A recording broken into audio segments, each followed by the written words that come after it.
Chemical equilibrium. सो chemical equilibrium में सबसे पहले हमें जानना पड़ेगा कि what is reversible, what is reversible. अगर इन्फिनिटी स्टेप में हो रहा है प्रोसेस तो वो रिवर्सिबल है, और अगर फिक्स स्टेप में हो रहा है that is irreversible process. Reaction proceed in forward direction only, there is बहुत डायरेक्शन में हर स्टेप में इक्विलिब्रियम को अटेन किया जा सकता है, या हर स्टेप पे इक्विलिब्रियम को अटेन नहीं कर सकते। Such reaction are represented by these sign, और this is represented by these sign. जैसे होमोजेनस रिएक्शन हो गया, हेटेरोजेनस रिएक्शन हो गई, रिवर्सिबल रिएक्शन का एग्जांपल है। Precipitation, neutralization, decomposition solid in open vessels वो इरिवर्सिबल रिएक्शन में होता है। Condition for a chemical equilibrium, rate of forward is equal to rate of backward होना चाहिए, रिएक्टेंट ऑफ कंसंट्रेशन और react product of concentration constant होना चाहिए। कहने का मतलब क्या है, अगर फॉरवर्ड और बैकवर्ड का रेट इक्वल है तब मतलब इक्वल होना चाहिए केमिकल इक्विलिब्रियम के लिए, लेकिन जो उनके रिएक्टेंट जो कंसंट्रेशन है वो कांस्टेंट होनी चाहिए। मीन्स की कंसंट्रेशन कांस्टेंट हो लेकिन रेट तो इक्वल होनी चाहिए। जैसे यहाँ अगर हम देखें तो ये रेट है, जबकि रेट तो बराबर होनी चाहिए तो गलत हो गया, लेकिन यहाँ रेट बराबर होता है, that is the equilibrium condition. ये गलत है, कंसंट्रेशन एक कांस्टेंट होनी चाहिए, ठीक है। It is particular constant at time T interval and there is also concentration constant.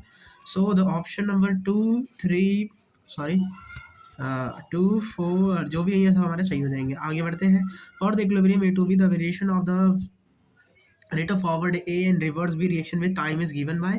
सो पूछा क्या इन्होंने, अच्छा ठीक है, इक्विलिब्रियम में कंडीशन पूछी तो रेट दिया है वो भी कांस्टेंट बराबर होना चाहिए रेट, तो गलत है गलत है गलत है, बराबर इसमें, तो option number 4 is the correct answer.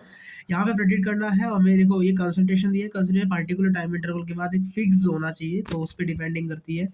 तो फिक्स कहाँ कहाँ हो रहा है, फिक्स तो सब में ही हो रहा है। तो चेक करो, ये H2 है O2 है, मतलब इसका कंसंट्रेशन तो घटना चाहिए, इसका कंसंट्रेशन बढ़ना चाहिए। तो यहाँ तो एच आई का कंसंट्रेशन घट रहा है, गलत बात है। एच आई का कंसंट्रेशन बढ़ रहा है लेकिन आई टू का भी बढ़ रहा है, तो ये गलत है। वैसे ही यहाँ आई टू का नहीं बढ़ना, आई टू तो कम हो रहा है क्योंकि वो प्रोडक्ट की साइड है, तो ये दोनों कम हो रहे हैं, यहाँ बढ़ रहे हैं, तो that is our the option number C is correct answer. आगे बढ़ते हैं।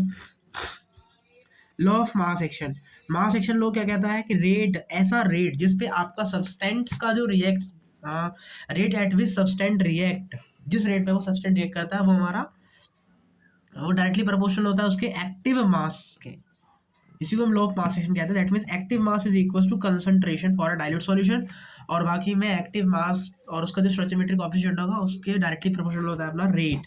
कैसे, आइए समझते हैं। जैसे हमारा ये क्वेश्चन है A B B C C D D, तो रेट कांस्टेंट अगर मुझे निकालना है, के फॉरवर्ड निकालना, तो K forward directly proportional to the stoichiometric coefficient, मतलब ये जो कंसंट्रेशन ऑफ ए और उसकी स्टोइचियोमेट्रिक कोएफिशिएंट, ऐसे ही बी उसका स्टोइचियोमेट्रिक कोएफिशिएंट। तो यहाँ से ये फॉरवर्ड का रेट आ गया, ये बैकवर्ड का रेट आ गया। अगर रेट फॉरवर्ड अपॉन बैकवर्ड का, सॉरी फॉरवर्ड और रेट बैकवर्ड क्या होंगे, दोनों बराबर होंगे एट इक्विलिब्रियम पर। तो यहाँ से अगर मैं क्या करूँ, के फॉरवर्ड अपन के बैकवर्ड करता हूँ, तो मुझे यहाँ से एक ये चीज़ मिलती है, और इसी को ही हम क्या बोलते हैं, इक्विलिब्रियम कांस्टेंट बोलते हैं। तो यही हमारा क्या, इक्विलिब्रियम कांस्टेंट, मतलब प्रोडक्ट की कंसंट्रेशन और नीचे रिएक्टेंट की कंसंट्रेशन, दोनों का रेशो लेंगे तो हमें एक इक्विलिब्रियम कांस्टेंट मिलेगा। फॉरवर्ड अपॉन बैकवर्ड होता है। आगे बढ़ते हैं। Forward rate constant upon backward rate constant, this is known as the equilibrium constant by using equilibrium concentration और pressure of reactant and products. अगर जैसे हमें प्रेशर दिया है तो वहां पर हम केपी का यूज करेंगे, हमें कंसंट्रेशन दी है तो के इक्विलिब्रियम की जगह केसी का यूज करेंगे। आगे बढ़ते हैं। Note, KC is a constant for a given equilibrium at a given temperature and is called the equilibrium constant in terms of concentration. Example A टे टू बी और K forward K backward C and D gas. यहाँ पे मेरा समझ में आएगा कि के फॉरवर्ड क्या लिखेंगे। जैसे कि इक्विलिब्रियम अगर मुझे लिखना है तो सी का कंसंट्रेशन, डी का कंसंट्रेशन, और स्टोइचियोमेट्रिक कोएफिशिएंट 1 1 है तो कोई दिक्कत नहीं होगा, ऐसे ही रहेगा। यहाँ ए की पावर 1 और यहाँ बी की पावर 2, तो ये मेरा क्या हो जाएगा, के सी हो जाएगा। अगर मुझे इसको के पी की टर्म में लिखना है, प्रेशर की टर्म में लिखना है, तो मुझे प्रेशर ऑफ सी लिखना पड़ेगा, प्रेशर ऑफ डी लिखना पड़ेगा, partial pressure of C, partial pressure of D अपन partial pressure of A and partial pressure of B की पावर 2, तो ये मेरा हो जाएगा के पी।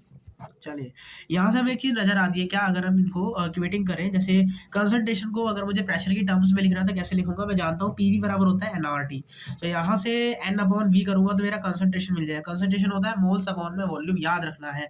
तो एन अपॉन वी बराबर क्या हो जाएगा, पी अपॉन आर टी। इसका मतलब मैं कंसंट्रेशन की जगह लिख सकता हूँ पी अपॉन आर टी। तो सबसे मैंने पी अपॉन आर टी पे अपॉन आर टी लिख दिया, आर टी से आर टी कटा, यहाँ से आर टी का स्क्वायर कटा, तो बेसिकली मेरा यहाँ पर ये आ गया, के सी बराबर P C P D upon P A P B का स्क्वायर एंड पी टी। तो के सी अपॉन यहाँ पे आर टी कर दें तो ये मेरा क्या बन गया, के पी कॉन्स्टेंट बन गया। तो यहाँ से हमें एक चीज समझ में आती है क्या,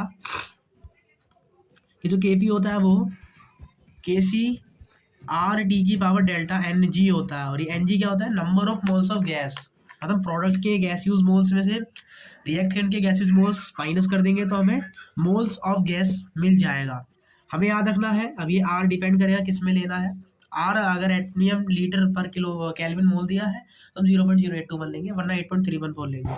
आगे बढ़ते हैं। जैसे ये क्वेश्चन आज 2020 में आया क्वेश्चन है, फिगर दिया गया और उसने पूछा है कि इक्विलिब्रियम पूछा है। ऐसा क्वेश्चन तो आएगा भी नहीं, गलती से भी नहीं आएगा। प्रोडक्ट ये लिखे गए हैं, सब काउंट करेंगे और रिएक्टेंट को डिवाइड कर देंगे तो हमें बेसिकली कंसंट्रेशन मिल जाएगी। ये आने की चांस 0%।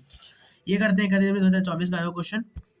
हमें कुछ नहीं करना, केसी बताना है। केसी में क्या होगा, ये ऊपर आ जाएगा और ये दोनों नीचे चले जाएंगे और स्ट्रेचेबिलिटी कोएफिशिएंट 1 है तो ये अपना पहले इसका आंसर हो गया। आगे बढ़ते हैं। 2024 question, the following consideration were observe eight 500 kelvin of the formation of ammonia from N2 and H2 at equilibrium N2 H2 and NH3 equilibrium question for the reaction. जिसके लिए हमें इक्विलिब्रियम क्वेश्चन लिखना है, सबसे पहले हमें रिएक्शन लिखना पड़ेगा। NH3 from N2 and NH2 मतलब हैमर्स प्रोसेस है, N2 प्लस H2 से जब रिएक्ट करता है तो NH3 बनता है। सबसे पहले रिएक्शन को बैलेंस करेंगे। बैलेंस किया मैंने, यहाँ बैलेंस किया तो अब मैंने रिएक्शन को पूरा बैलेंस कर लिया। मुझे यहाँ पे केसी लिखना है तो मैंने first at all I mean balance the reactions. Now सबसे पहले मुझे क्या पूछा, क्वेश्चन पूछा था इक्विलिब्रियम क्वेश्चन क्या होगा मेरा, ये अमोनियम का कंसंट्रेशन अपॉन हाइड्रोजन का कंसंट्रेशन और N2 का कंसंट्रेशन। अब अमोनिया का कंसंट्रेशन मुझे क्या दिया है, अमोनिया का कंसंट्रेशन मुझे दिया है कितना, 1.5 इंटू 10 की पावर माइनस 2, उसका स्क्वायर करेंगे तो 1.5 पता 225, मतलब 2.5 इंटू 10 की पावर माइनस 6 हो जाएगा, 10 की पावर माइनस 4 हो जाएगा। अपॉन करेंगे तो नाइट्रोजन का कंसंट्रेशन 2 इंटू 10 की पावर माइनस 2 और हाइड्रोजन कंसंट्रेशन 3 का क्यूब 327 हो जाएगा और मल्टीप्लाई में 10 की पावर माइनस 6 आ जाएगा, तो 6। तो ये कट गया, यहाँ से 2 आ गया और ऊपर आ जाएगा अपना 10 की पावर 4, 27 दूनी 54, 54 को डिवाइड करेंगे 2.5 से, 54 को डिवाइड करेंगे 2 से, ये कट जाएगा, यहाँ पे स्क्वायरिंग बचेगा 10 की पावर 2, 54 5, 5 से 5 जगह 20, 5 में से 25 होगा 27, 4 से कटेगा ये, 4 से तो 4 चौक 16, 4 5 20 और 1 21, 15 में 6 गया 9, 0.0 एक ही बार में जाएगा 54, उधर गया 6, 9 में से 5 गया 3 और फिर 0, ये कटेगा अपने 7 5 35, 7 से कटेगा तो 4.17 तक आ गया है मेरा। और उन्होंने पूछा है 4.17, now I will multiply this, क्योंकि मेरा अभी बच क्या गया 4.17 इंटू 10 की पावर 2 था ना, तो इससे ये कट गया तो फाइनली मेरा आंसर आ गया 417। सो इसका जो आंसर हो जाएगा 417 हो जाएगा। That is very easy question. ये मल्टीपल में पूछ सकता है, बाकी तो टफ ऐसे पड़ गया तो नो चांस ऑफ कमिंग, मतलब मल्टीपल में आएंगे ये। Write down the expression for KC, फटाफट लिख लेते हैं। जैसे ये प्रोडक्ट की साइड है तो प्रोडक्ट की साइड है तो फटाफट केसी लिख लेते हैं। हाँ केसी लिखना है फटाफट। यहाँ NO2 का कंसंट्रेशन अपॉन में N2O4, ये तो इसका लिख दिया केसी, इसका केसी लिखेंगे तो बस PCl3 Cl2 अपॉन PCl5, इसका इक्विलिब्रियम कांस्टेंट हो गया। अगर इसका लिखना हो तो CO H2O CO2 and H2, तो ये हमारा हो जाएगा तीसरे वाले का। आगे बढ़ते हैं। Kb is an equilibrium constant in term of partial pressure. Right down the expression for Kp। Kp के लिए तो सबसे पहले कैसे निकालेंगे, क्योंकि Kp बराबर क्या होता है, KCRT डेल्टा, KCRT की पावर डेल्टा Hg होता है। कैल्शियम कार्बोनेट हमें याद रखना है, सॉलिड को हम इक्विलिब्रियम कांस्टेंट में नहीं लेते, याद रखेंगे। तो यहाँ पे जिसको लिया जाएगा Kc की टर्म में वो सिर्फ कार्बन डाइऑक्साइड है, तो Kc बराबर होगा मेरा सिर्फ कार्बन डाइऑक्साइड। तो Kp क्या हो जाएगा, यहाँ से Kp बराबर हो जाएगा RD Kc, तो यही Kc मतलब CO2 और इसकी पावर RT की पावर डेल्टा Ng, और डेल्टा Ng कैसे निकालेंगे, number of moles of gas सिर्फ यही है तो 1 ही आना, तो क्या CO2 मल्टीप्लाई बाय RT, ये मेरा हो जाएगा Kp। तो ये अपना यहाँ से निकाल लिया, ठीक है। PCl5 के लिए वैसे निकलेगा, यहाँ पे डेल्टा Ng का वैल्यू आएगा 1, तो Kp का वैल्यू क्या हो जाएगा, यहाँ से Kp का वैल्यू हो जाएगा KCRT, ठीक है। और यहाँ इसकी कंसंट्रेशन नहीं लेंगे, यहाँ पे 2 हो जाएगा बस, तो हमें याद रखना है। आगे बढ़ते हैं। देखिए ये क्वेश्चन दिया है, decomposition of N2O4 to NO2 was carried out to chloroform at 280 degrees Celsius equilibrium 0.2 mole and this mole were present in 2 liter solution, find Kc। Very easy question, कुछ नहीं करना। N2O4 से NO2 कंडीशन को अगर balance करते twice balance हो रहा है, ट्वाइस से अगर ये बैलेंस हो रहा है तो 2 लीटर सॉल्यूशन वाज प्रेजेंट, सो 2 मतलब अगर मैं वॉल्यूम लिखूँ तो यहाँ वॉल्यूम आएगा, यहाँ से वॉल्यूम कट जाएगा, बट एक वॉल्यूम मेरा यहाँ पे जो है बच जाएगा, और चूंकि वॉल्यूम 2 लीटर है तो यहाँ पे 2 बट्टे में 2 आएगा, या 2 का स्क्वायर 4 × 10 की power -6, and this will be divided by the concentration of N2 which is 0.2 mole, and it will be divided on the, वो तो मैंने डेटा डिवाइड कर ही दिया है यहाँ से, 10 0 0 कटिंग, तो 10 की -5 option number is correct answer. आगे बढ़ते हैं।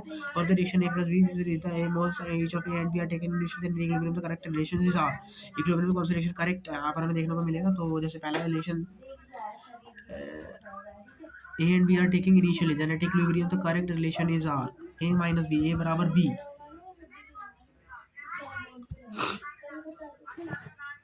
धीरे धीरे क्या होंगे, वो घट जाएंगे और इसका कंसंट्रेशन बढ़ जाएगा। अगर मैंने इसका कंसंट्रेशन ए लिया है, इसका ए लिया है,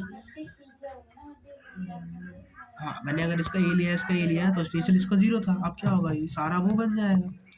तो यानी कि अपना ये कंसंट्रेशन है एट इक्विलिब्रियम पर क्या होगा, इक्विलिब्रियम पर तो इसमें से कुछ घट जाएगा और वो वहाँ पे बन जाएगा, इतना याद रखना। अब तो कंसंट्रेशन A - B करेंगे 0 आएगा, बिल्कुल सही। 3 times of B + C, 3 times of A - 3 times of alpha plus 3 times of alpha is equal to 3 times of alpha, बिल्कुल सही। एक बार चेक करें, सही है। 3 times of A - 3 times of alpha plus 3 times of alpha is equal to 3 times of A, बिल्कुल सही है। 3 टाइम्स ऑफ A, ये भी वही कहानी है। A + B और 3 times of C, A + B करेंगे तो हमारा ट्वाइस ऑफ A आ रहा है, -2 अल्फा आ रहा है, तो ये गलत है, ऑप्शन है B करेक्ट आंसर। आगे बढ़ते हैं। For the reaction SO2 Kp बराबर KCRT delta, very simple question है यार, दो में से 3 का माइनस का एक, option number C correct answer. आगे बढ़ते हैं। In which of the following reaction Kp is not equal to Kc, तो Kp बराबर KCRT, तो डेल्टा Ng का वैल्यू, डेल्टा Ng का वैल्यू अगर 0 आ गया तो Kp Kc के बराबर हो जाएगा, या फिर RT की वैल्यू बनानी चाहिए। दो केस में अपना ये पॉसिबल है। लेट्स सी कहाँ पे वैल्यू बराबर आ रही है, दो में से एक गया तो एक बचा, यहाँ नहीं आ रहा, मतलब यहाँ पे के पी और के सी बराबर नहीं होगा, यही अपना आंसर होगा। यहाँ पे देखिए 2 2 2 बराबर है, बराबर है, बराबर है, तो option number A correct answer. चलिए ये है के सी भी रिलेशन है, डेल्टा एन जी चेक कर लो फटाफट। तो डेल्टा एन जी 1 में से 3/2 माइनस करेंगे तो -1/2 आ जाएगा, -1/2 आ जाएगा। के सी बराबर के पी आर टी की पावर डेल्टा होगा क्या, ये हुआ, इसको वहाँ भेजेंगे तो के पी ये बन जाएगा अपना relation, option number B correct answer. आगे बढ़ते हैं। कौन कौन से फैक्टर अफेक्ट करते हैं इक्विलिब्रियम को, वेरी इज जनरली स्टोइचियोमेट्री। पहला है स्टोइचियोमेट्री, इसको ध्यान से देखते हैं। A + B से 2C बन रहा है, Na + NV से 2NC, अगर मैंने उसकी कंसंट्रेशन को n टाइम्स कर दिया तो क्या होगा, मेरी कंसंट्रेशन भी n टाइम्स हो जाएगी। तो यहाँ हमें याद कर लेना है कि यदि हम किसी रिएक्शन को किसी कांस्टेंट से मल्टीप्लाई करते हैं तो हमारा जो नया रेट कांस्टेंट होगा वो उसकी पावर में चढ़ जाएगा, ठीक है। अगर आप रिवर्स करते हो तो वो रिएक्शन का रेट कांस्टेंट रिवर्स हो जाएगा, ठीक है। टेम्परेचर देखिए, क्योंकि डेल्टा जी बराबर क्या होता है, delta G naught plus R T L N K equilibrium, equilibrium में डेल्टा जी का वैल्यू 0 होगा, तो डेल्टा जी बराबर minus R T L N K equilibrium होगा, याद है हमें ये। सो एल एन के बराबर हो जाएगा minus delta G naught upon R T, which is equal to minus delta H naught minus T del S upon R T, याद है। और एल एन के इक्विलिब्रियम का फॉर्मूला अपने ऐसे ही आ जाएगा, सिर्फ ये याद रखो, एकदम डिराइव कर सकते हैं as not much high.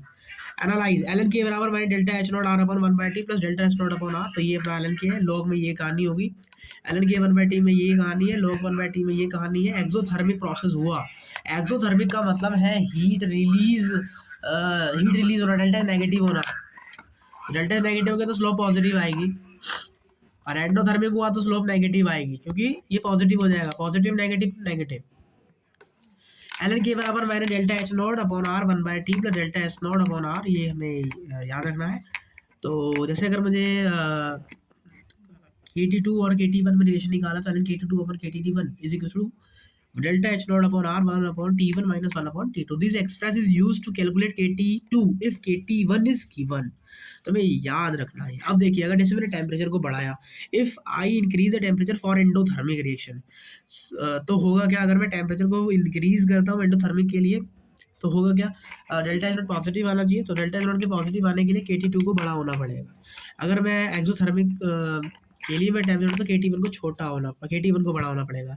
Temperature down करता हूँ तो KT1 को बड़ा होना पड़ेगा, और टेम्परेचर डाउन करता हूँ एंडो एक्सोथर्मिक में तो KT2 को ज़्यादा होना पड़ेगा। ये हमें इंपॉर्टेंट है, क्या पता इस बार आ जाए, क्योंकि ऐसे क्वेश्चन में लॉजिकल पूछता भी है। ये सब वही कहानी है, JEE 2026 में, और ये क्वेश्चन जरूर आया है सर, हमारे में ही आया था। ये में दो चीज़ याद रखनी है। और अगर जूल पर किलो केल्विन मोल में दिया तो 8.314 और कैलोरी में दिया तो 2 कैलोरी पर मोल आर की वैल्यू। Which of the following lines correctly shows the temperature independent of equilibrium constant K and exothermic reaction. Let's see. देखिए यहाँ पे स्लोप क्या हो रही है, यहाँ स्लोप पॉजिटिव है, there is also slope positive, there is a negative and there is a negative. Slope positive किस में होती है, एंडोथर्मिक में, सॉरी एक्सोथर्मिक में। पूछा क्या उन्होंने, एक्सोथर्मिक के लिए पूछा, तो exothermic and B is your correct answer. आगे बढ़ते हैं। ये 2020 का क्वेश्चन है। The variation of equilibrium constant with temperature से गिवन बिलो। टेंपरेचर T1 दिया, T2 दिया, K1 दिया, K2 दिया, delta zero delta T1 delta zero delta T2 in kilo joule per mole. ऐसे क्वेश्चन आते हैं, अब लग जाइए इसे करने के लिए फटाफट। अपने को फॉर्मूला तो याद ही है। फॉर्मूला क्या था, KT2 upon KT1 is equals to delta H naught upon 2.303 R1 upon T1 minus 1 upon T2। I have to given the all values. अगर मैं देखूँ तो KT1 मुझे दिया है 10, KT2 दिया है 100, तो 10 मतलब 1 ही आ गया इसका वैल्यू तो डायरेक्टली। और इसको इक्वल कर देंगे 1 upon T1 minus 1 upon T2 को 298 केल्विन लिखेंगे हम। 273 प्लस करेंगे ना इसमें, 273 अगर प्लस करेंगे तो हाँ 298 ही आ रहा है। और यहाँ 373 आ रहा है इधर 298 और तो 1 अपॉन 373 माइनस 1 अपॉन 298 केल्विन, ये यहाँ पे लिखा भी है। तो इसका वैल्यू तो वैसे ही 1 बन गया अपना, टोटली 1 है ये। तो इसको सॉल्व करना है, फटाफट सॉल्व करते हैं। Solving is very important and this cases now. So let's move. जैसे डेल्टा इज नॉट हमें निकल जाएगा, फटाफट निकालते हैं इसको। तो 298 इंटू 373 और 373 में से 298 जाएगा तो कितना बचेगा, 298 गया तो अपना बचा कितना, 13 में से 8 गया 5 और 16 में से 9 गया 6, 65 में 8 5 13 6 9 15 75 बचा। तो 75 बचा, इसको मैं जनरली 100 से ऊपर नीचे डिवाइड कर लेता हूँ। तो लगभग इसको 3 लिख लेते हैं। तो ये लगभग अगर 3 हो गया तो ये मेरा 25 बन जाएगा। तो ये मेरा अगर 25 बन गया डिवाइड में 100 है, ठीक है। अब इस 373 को भी 4 लिख सकते हैं अगर लिखना चाहे तो लगभग इस 4 लिख दिया हमने। और ये 10 की पावर -4 हो गया। अब यहाँ बट्टे में 2.303 R लिखा है और R का वैल्यू जूल पर तो 8.314 यूज करना होगा, ठीक है। सो 4 2 8 के समथिंग है, 8 बटू 64, 64 को 25 से अगर मैं डिवाइड करूँ, नहीं इसको उल्टा करना पड़ेगा, डेल्टा करंट का वैल्यू चाहिए ना। 64 को 25 से लगभग डिवाइड करना है, लगभग आंसर आ रहे हैं। तो 25 दूनी 50, 25 या 75, 2 पॉइंट प्लस से मतलब लगभग 3 के आसपास, तो 2 पॉइंट तक 3 के आसपास। तो यानी कि ऐसे 2 में यहीं पे मिल रहे हैं, तो ऐसे कैलकुलेशन करके समय को बचाया जा सकता है। तो यहाँ से कंफर्मेशन हो गया कि अपना डेल्टा एच नॉट का वैल्यू आ गया, ये हो रही है अब। अच्छा नहीं नहीं नहीं भैया, इसमें कंप्लीट नो अप्रॉक्सीमेशन यूज निकालना ही पड़ेगा। चलिए या तो ये है या तो ये है। अब जैसे डेल्टा एच नॉट निकाला तो डेल्टा एच नॉट होता है अपना -RT ln K इक्विलिब्रियम। ये निकाला जा सकता है इजीली, इसी को निकाल लेते हैं। ये निकाल सकते हैं इजीली हम, इसको निकालते हैं। तो -R 8.314 इंटू R हो गया। टेम्परेचर इज फर्स्ट वाले में टेम्परेचर 298 है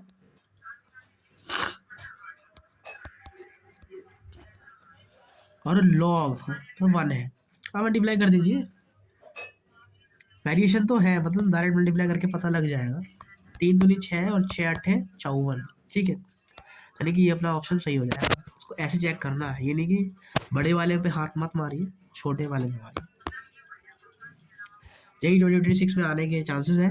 variation of a log base 10 1/t आ गया है क्वेश्चन ऐसा, अब चांसेस नहीं है तो कुछ और आएगा। 1/t तो शॉन पाता है following graph in which straight line is 45 degree. Slope दिया है, स्लोप क्या होता है उसमें, delta H naught upon 2 r होता है, that is the slope of minus delta naught upon 2 delta naught पूछा है, दैट इज स्लोप तो my delta naught minus 2.303 r और कैलोरी पूछा तो 2 से मल्टीप्लाई करेंगे 4.606। Option number B is your correct answer. आगे मूव करते हैं, पेज नंबर 40 पे आ गए। For an isomer A to B the temperature dependence of equilibrium constant is given by log base E k बराबर 4.0 minus 2000 by temperature the value delta S not at 300 kelvin. सबसे पहले तो अपना वो relation लिखिए, मैं रिलेशन भूल गया तो निकाल लो ना। डेल्टा T बराबर -RT ln K इक्विलिब्रियम। और डेल्टा एच की वैल्यू कितना, delta H minus T delta S, minus यहाँ भेजा, आर टी से डिवाइड कर दिया बस। तो डेल्टा एस अपॉन आर मतलब जो स्लोप है delta S upon R, sorry जो इंटरसेप्ट है वो 4 के बराबर है, मतलब 4 की मल्टीप्लाई आर से कर देंगे सिंपली। और आर का वैल्यू और यहाँ पे क्या दिया, delta H upon R T, तो यहाँ से आर टी का वैल्यू दिया है 2000, इसको डिवाइड करेंगे टेम्परेचर से, 20/3 आ गया, इसकी मल्टीप्लाई कर देंगे इससे। अच्छा आर की टर्म से ही पूछा है, फिर तो कुछ करना ही नहीं, अपना आंसर आ गया 4R डायरेक्ट है। ये बहुत इजी क्वेश्चन है, no chance for coming, multiple में पूछ लेगा। जब what temperature is increase what happen to K C and to colour of the mixture, तो क्या ये आपका एक्सोथर्मिक है, हमने पढ़ा एक्सोथर्मिक का अगर आप टेम्परेचर को बढ़ाते हो, तो अगर मैं एक्सोथर्मिक के टेम्परेचर को बढ़ाता हूँ तो होता क्या है, increasing the temperature of exothermic, जो रिएक्शन फॉरवर्ड वाला है वो घट जाता है, तो के घट जाएगा, ये बैकवर्ड में शिफ्टिंग हो जाएगी इसकी, है ना, मतलब बैकवर्ड के टी टी वन बढ़ जाता है, के टी टू घट जाता है, सीधे बैकवर्ड शिफ्टिंग हो जाएगी, तभी सब लिखवाया है यहाँ पे टेम्परेचर अगर एक्सो का बढ़ाओगे तो के टी वन बढ़ेगा, एंडो का बढ़ाओगे तो के टी टू बढ़ेगा, इसको उल्टा कर देंगे बाकी लेयर्स वाले में। तो पेज नंबर 42 ये भी वही कहानी, H2I2 2HI when the temperature increase Kp increases, delta Kp दिया है 50, अच्छा टेम्परेचर बढ़ाने पे Kp इंक्रीज हो गया, डेल्टा एच कैसा है, देखिए टेम्परेचर बढ़ाने पर भी Kp इंक्रीज हो गया, दैट मीन्स हमने पढ़ा था एंडो में ही होता है, अगर टेम्परेचर बढ़ा दोगे तो फॉरवर्ड वाले का Kp बढ़ जाएगा, that is endothermic, delta H positive, ऐसा पूछा जा सकता है वैसे। Kp का वैल्यू दिया है और Kp का वैल्यू भी दिया है, साइन बताना है, देखिए पहले 4 था फिर 1 हो गया, मतलब टेम्परेचर बढ़ाया तो Kp घट गया, ऐसा तो तभी पॉसिबल है जब आपका एक्सोथर्मिक हो, डेल्टा एच नेगेटिव है, राइट। 700 केल्विन Kp का वैल्यू दिया है हमें, 900 पे ये दिया है, final sign of delta, very simple question, 1 से 2 हो गया, डबल कर दिया, that is only for possible for the exothermic, so delta H would be negative. Estimate रफली इट्स मैग्नीट्यूड, तो मैग्नीट्यूड भी हमें रफली काउंट करना है, तो how can we able to calculate the magnitude, तो पढ़ा ही हमने भी लॉग के टी 2 अपॉन के टी 1 1 अपॉन, तो पहले हमें तो के पी और के सी निकालने पड़ेंगे कंसंट्रेशन के टर्म्स में,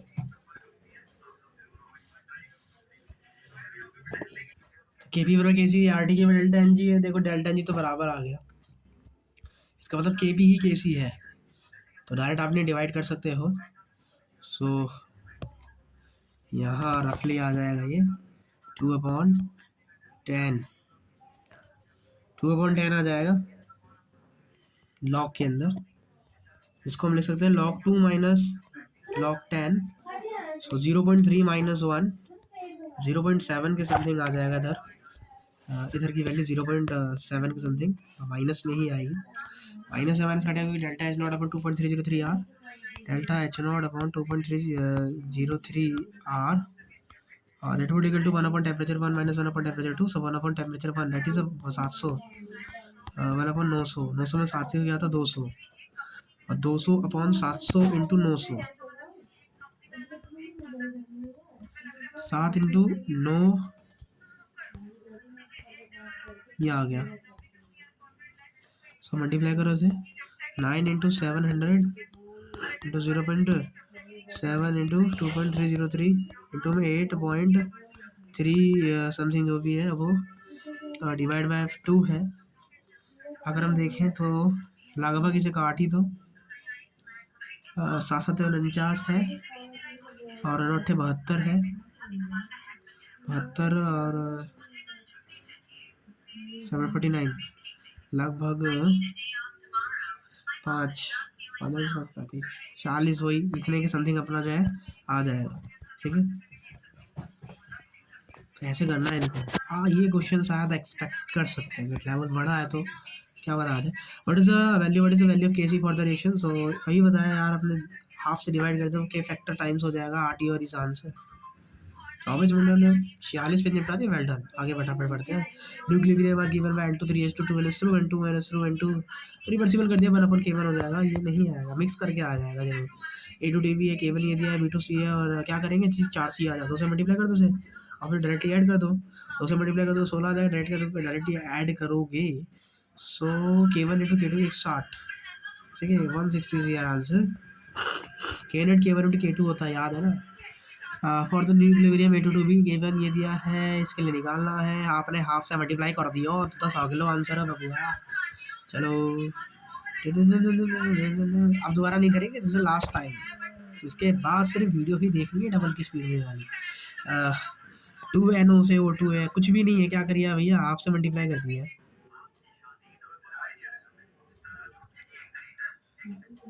हाफ से मल्टीप्लाई किया है और इसे रिवर्स कर दिया है, तो फैक्टर में हाफ चढ़ जाएगा और उसका रिवर्स हो गया, तो आएगा दिस इज वी आंसर शायद। एक बार चेक कर दे इसको। यस, तो अपना जो आंसर था that is the correct answer, यही अपना जो इसका आंसर हो जाएगा। ये सब तो कर ही चुके हैं, अब क्या क्या रहा, क्या हाफ से मल्टीप्लाई कर दिया, रिवर्स कर दिया है, 10 की पावर 3 और उसका 1/1000 0.3 इज योर आंसर। ये है, आप क्या रहे हो, दोनों को ऐड कर रहे हो, आई दस है ना, ऐड ही कर रहे हैं डायरेक्टली। 2NO2 से बन रहा है, इसको रिवर्स कर दिया है 1/k1, और फिर इससे ऐड कर दिया, रिवर्स करने के बाद हमने ऐड किया है।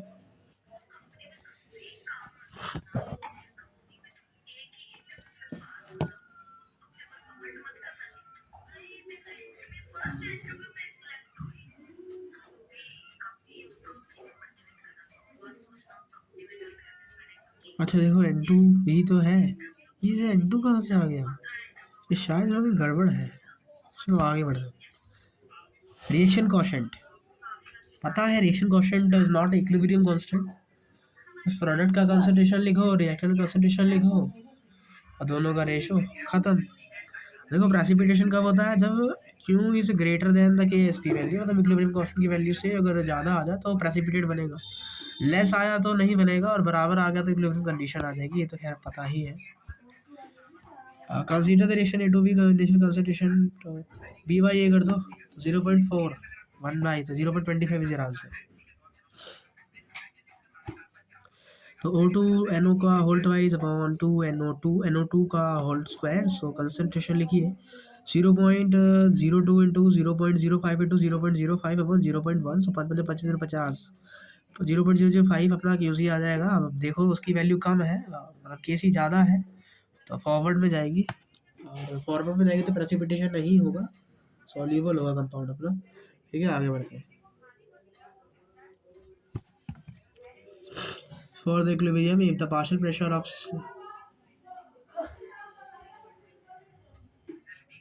then what is QP?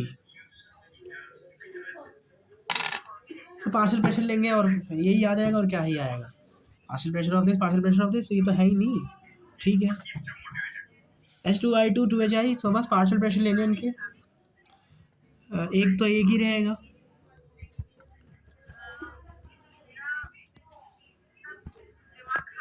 One by eight 0.625 answer.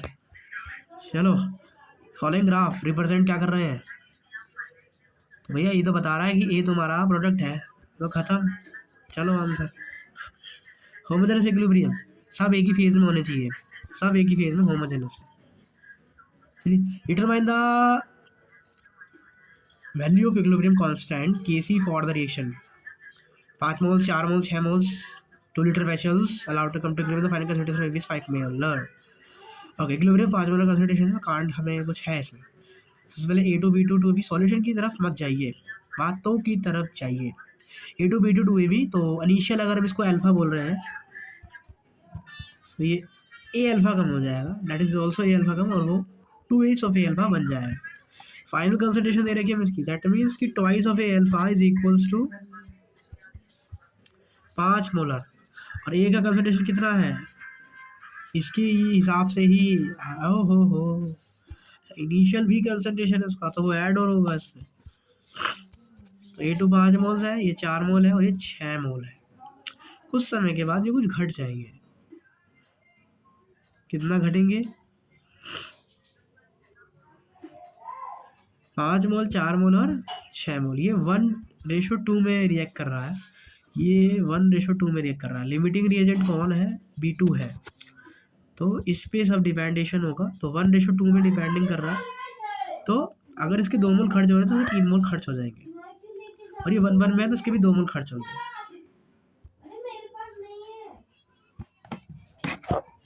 नहीं, 2 मोल नहीं, ये 1:2 में रिएक्ट कर रहा है ना इससे, तो अगर इसके 3 मोल खत्म हुए तो इसके 2.5 मोल खत्म होंगे। देखो